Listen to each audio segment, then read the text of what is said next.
ہم نے آپ کو علم کثیر دیا ہے، بہت زیادہ علم دیا ہے، اتنا علم ہم نے کسی نبی کو بھی نہیں دیا۔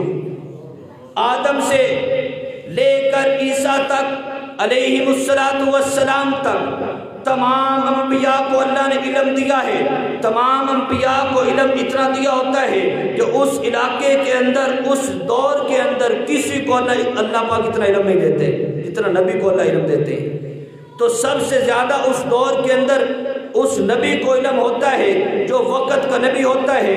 آدم علیہ السلام کے بارے میں اللہ قرآن میں کہتے ہیں وَعَلَّمَ آدَمَ الْأَسْمَاءَ كُلَّهَا، اللہ نے آدم علیہ السلام کو تمام چیزوں کے نام یاد کروا دیے۔ وہ واقعہ بھی آپ نے سنا، میں نے سنایا تھا درس قرآن میں بھی، اور جمعہ بھی ایک پڑھایا تھا کہ آدم علیہ السلام کو اللہ نے علم سکھایا، علم اتنا دیا، یعنی ان کے علم کی بات اللہ نے کی ہے۔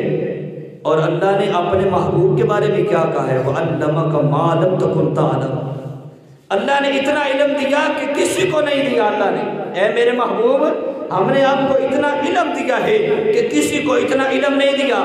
یعنی میرے نبی علم کے اندر کمال والے ہیں، علم آپ کا اتنا زیادہ ہے، اتنا گہرا ہے کہ تمام نبیوں کا علم اکٹھا کر لو، حضرت آدم علیہ السلام کا علم، نوح علیہ السلام کا علم، ابراہیم علیہ السلام کا علم، اسماعیل ذبیح اللہ کا علم، اور عیسیٰ روح اللہ کا علم، تمام انبیاء کا علم اکٹھا کر لو، میرے نبی کا علم اس سے بھی زیادہ ہے۔